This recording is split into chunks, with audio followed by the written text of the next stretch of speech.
अस्सलाम वालेकुम। मैं हूं फैसल तारिड। इस वक्त जी अलीमा खान बाजोड़ की सड़कों पर हैं और क्या लोग निकले हैं, किस तरह बढ़ चढ़ के इस्तकबाल कर रहे हैं और अलीमा खान ने क्या ऐलान किया है। एक तो इस हवाले से इस वीलॉग के अंदर हमने बात करनी है। बुशरा बीबी का अस्पताल मुंतकिल होना, उनकी रिहाई के हवाले से अदालत से रजू करना, यह क्या मामला है, इस पर भी बात करेंगे। लेकिन इससे जो बड़ी बात है, इस्लामाबाद के अंदर जो मुलाकातें हो रही हैं और उन मुलाकातों के बाद जो मोहसिन नकवी की आज तकरीर, वो तकरीर तो ऐसे लग रहा है जैसे पीटीआई का किसी नजरियाती रहनुमा की है। क्या चल रहा है, पसे पर्दा क्या हो रहा है, इस पर जरा गुफ्तगू करेंगे। आपसे गुजारिश है इस चैनल को जरूर सब्सक्राइब करें और फीडबैक जरूर दिया करें। एक तो रात को खबर आई थी कि आज डीजीआईएसपीआर प्रेस कॉन्फ्रेंस करेंगे और वो जाहिर है जो बलोचिस्तान के अंदर वाकयात हो रहे हैं, यह अलमिया है कि पाकिस्तानी मीडिया पर ऐसी चीजें रिपोर्ट नहीं होती, कम रिपोर्ट होती हैं। जो खैबर पख्तूनख्वा के अंदर हो रहा है, जो पुलिस वाले शहीद हो रहे हैं, कोई बात नहीं करता भाई, नॉर्मल हो गया ना, नॉर्मल हो गया है। दहशतगर्दी पे बात करना, हमले हो जाना, पुलिस वालों का मारे जाना नॉर्मल बात है, कोई डिस्कस नहीं करता। ओ यार रूटीन का मामला है। जो कश्मीर के अंदर हो चुका है, जो हो रहा है, जो एक ऐसे जख्म लगा दिए गए हैं, कोई बात नहीं भाई कर रहा, कोई कर रहा है तो उसका मुंह बंद हो जाता है। तो ये तो नॉर्मल हो चुका है। लेकिन अब इसके पीछे भी कहानियां है ना। कहा जाता है पीपल्स पार्टी ने यह सारा काम शुरू करवाया हुआ ताकि 28वीं तरमीम ना आए, सिस्टम को ब्लैकमेल करने के लिए। यानी इसके पीछे कोई कहता नहीं खुफिया हाथ है, कोई कुछ। और फिर कहा जाता है नून लीग को इसलिए सीटें दिलवाई गई मीरपुर डिवीजन के अंदर, हालांकि जिस तरह का इलेक्शन हुआ वो आपके सामने है ना। क्या उस इलेक्शन को इलेक्शन कहा जा सकता है? जहां पे कहा जा रहा है टर्न आउट 130% था, जहां 50 बंदे नहीं निकले, वहां 100 से भी ज्यादा, भाई जितने वोट है उससे भी ज्यादा वोट पड़ गए। अब पीपल्स पार्टी वाले रो रहे हैं कि भाई इलेक्शन तो झुरलू है, तो साडा हिस्सा, साडा हक किथे रख। अब कोई नून लीग से सीटें वापस लेके उनको दिलवाने का प्रोग्राम बन रहा है। ऊपर से 28वीं तरमीम आड़े आई भी है, तो इस सिलसिले में मोहसिन नकवी साहब की फिर जरदारी साहब से मुलाकात भी है। मोहसिन नकवी की अगर जरदारी साहब से मुलाकात हो रही है तो जाहिर है वही चीजें।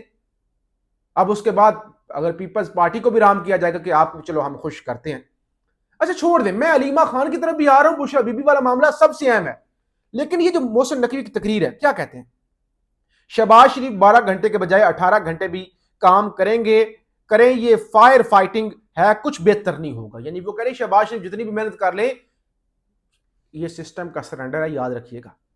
ये जो सुगाते थी ना भाई, एक जान की ईमान पा के आपके सामने बयान रखूं, एक मुअज्जज शख्सियत ने कहा था मायूसी कुफर है, देखना अगले साल तक अरबों रुपए पाकिस्तान में आ रहे होंगे।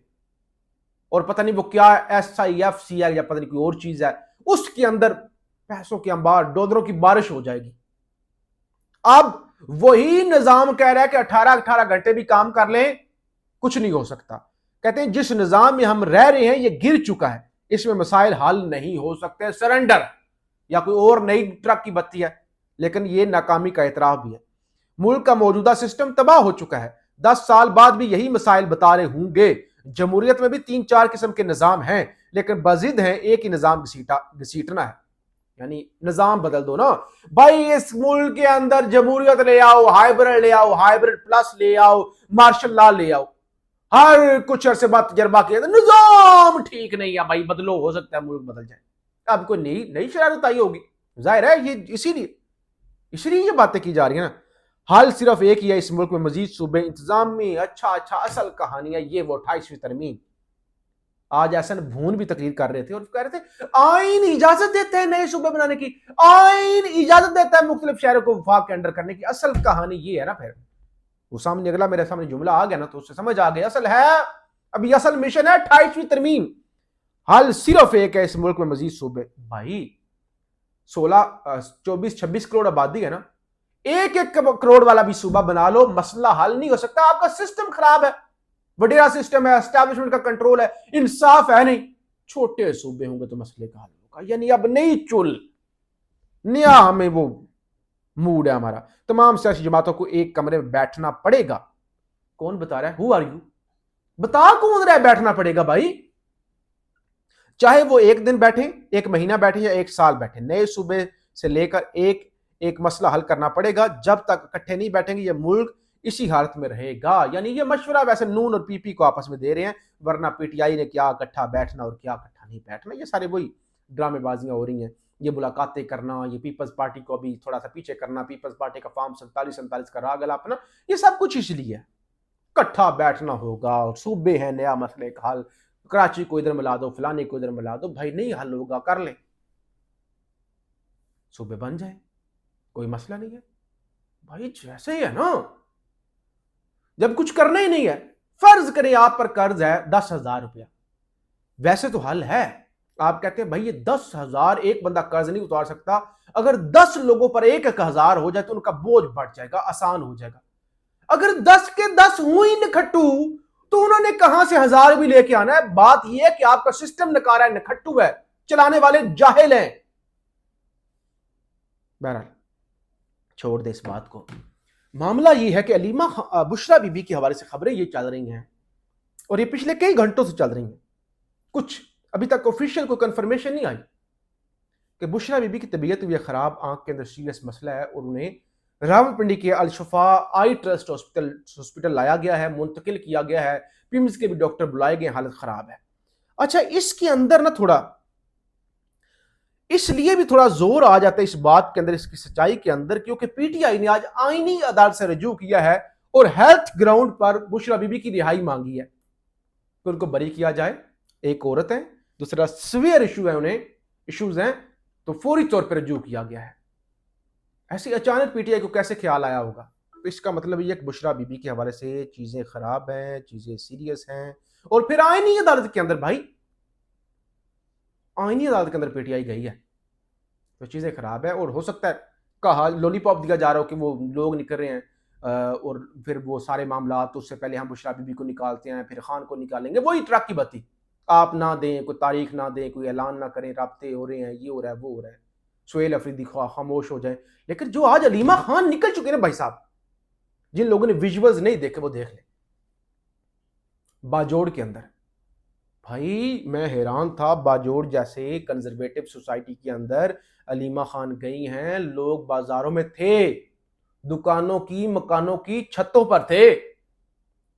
आप बाजारों के अंदर देखें ना, जमीन पर तो हैं लोग, छतों पर लोग हैं, दीवारों पर लोग खड़े हुए हैं। आप जाके वीडियो निकाल के देखें, इतनी बड़ी तादाद के अंदर। अलीमा खान ने कहा, मेरी बहनें मुझे कहती हैं कि ये हमारा काम नहीं है, आपका काम नहीं है, ये पीटीआई का काम है, पार्टी का काम है। तो उन्होंने कहा नहीं, मैंने अपनी बहनों से कहा है कि हम जो अपने भाई के लिए कर सकें वो तो हम हिस्सा डालेंगी, वो तो हम आखिरी हद तक जाएंगे और अपने भाई के लिए कोशिश करेंगे। दूसरी तरफ इस्लामाबाद की अदालत ने अलीमा खान रुज़मा खान को इख्तियारी करार दे दिया है और उनकी जमानतें, दायमी वारंट गिरफ्तारी भी जारी कर दिए हैं और उनकी जो जायदादें हैं उसके हवाले से भी तफसीलात तलब कर लिए। तो लिहाजा उनके गिर्द भी घेरा तंग हो रहा है, जाहिर है वो निकली क्यों है। और आज़ाद कश्मीर से एक वीडियो आ रही है जिसके अंदर कोटली के अंदर खवातीन जो मुजाहिरीन है, खवातीन भी निकली हुई हैं।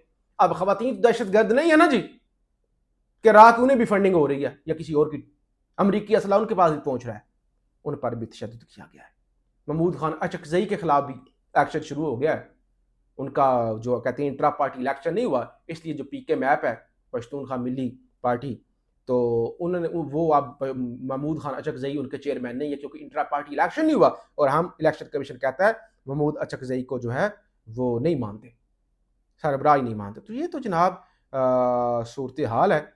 और फिर मैंने चंद दिन पहले जिक्र किया था, पीटीआई के लोग सलमान राजा, मोइन कुरैशी, XYZ वो डीसी लाहौर के पास गए तो डीसी बड़ा चौड़ा होकर पीछे होकर उनकी बात को लिफ्ट नहीं करवा रहा था। कहा गया इनके साथ, इनके खिलाफ तहरीक इस्तेकाक वो जो मोशन होती है वो मूव करे असेंबली के अंदर। मोइन कुरैशी साहब ने कहा ठीक है। अब Moin Qureshi opposition leader PTI के पंजाब असेंबली के अंदर वो मुकर गए हैं, उन्होंने माजरत कर लिया। कहती हैं कि वो वैसे भी उनके खिलाफ मोशन मंजूर नहीं होनी, तहरीक इस्तेकाक जो है वो मंजूर नहीं होनी, तो हमें कोई जरूरत नहीं है करने की। अच्छा, अब मैं बतौर सहाफ़ी यहाँ पे बैठा हुआ, मेरी बातों से क़यामत नहीं आ जानी, मेरी बातों से मुल्क के अंदर इंसाफ कायम नहीं हो जाना, लेकिन मैंने अपने हिस्से का काम करना है।